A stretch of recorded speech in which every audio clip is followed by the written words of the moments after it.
What about the part that legislation plays in this? So, we live in a very fast-paced, consumer-driven type environment. So right now, I think what we're doing is we're talking about energy and we're talking about lighting and AC and things like that. But what about the manufacturing of products and things like that? How do you see legislation driving people to use less energy? And let me give you a good example of that. So 20 years ago when I was in Dubai and I was driving around in a big 4x4 and there was no incentive for me to not do that. And then I moved back to the UK and I didn't realize about the tax penalties for certain vehicles. So I got a list of company cars and I chose a big Mercedes because I wanted to travel in comfort. And then when I got the bill at the end of the month, it was a huge tax bill for a benefit in kind for driving an inefficient car. And I immediately went to HR and said, I don't want this car anymore because it's costing me a lot of money. And I ended up in the brand new, this is how long ago it was, the brand new Audi A1. It did something like 75 miles to the gallon.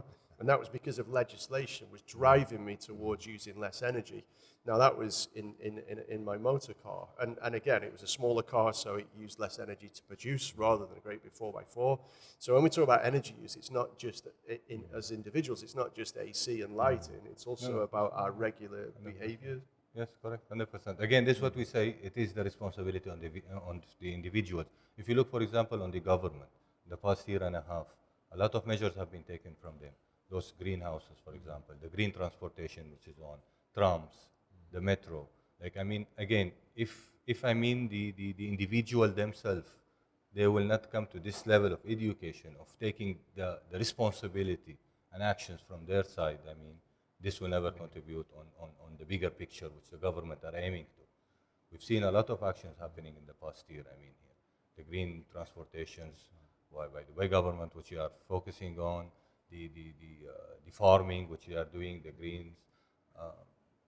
Yes, it is. At the end, I strongly stress on the point that it's a huge responsibility. The individuals have to be trained more on. There should be a lot of brain sessions on specifically these topics.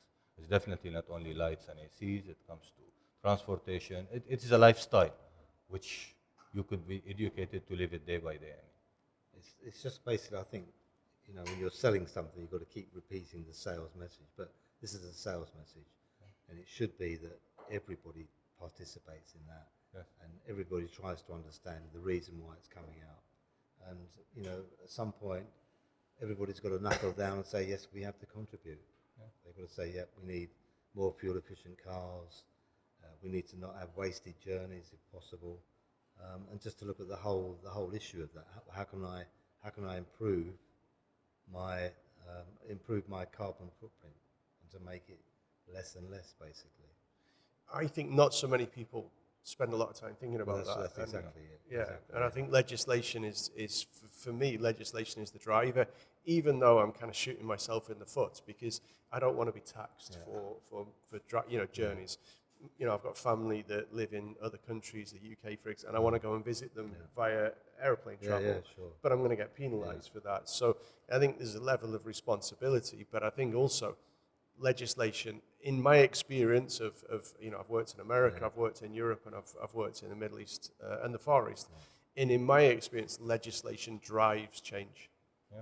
Would you agree, or you think it's? No, I agree. It's for sure. Something would have to happen, like if we start to monitor buildings, because that's where the massive amount of energy is consumed. Do we need to have, let's say, certain limits, or we need to have maybe some sort of scale, like this building consumes so much energy. Is there a way to improve it? Maybe not having the government come down and making it legal, but the way you grade buildings. Like I think recently there was the RERA Smart Rental Index, which now I think is going to be extended into MOLAC, and all buildings will be looked at much more precisely. And so maybe that's one of the things you have, part of the scoring or rating of a building is how energy efficient it is. Yeah, I was part of a steering group for that around about 10 years ago, and I think they followed the Australian model. Now, I'm not very familiar with it, but they have a building rating, and I think it's 1 to 5, and it means that it's based on its luxury, its comfort, but also its energy rating. And people can then choose to live in a more energy efficient. yeah. It doesn't mean that they've got less comfort.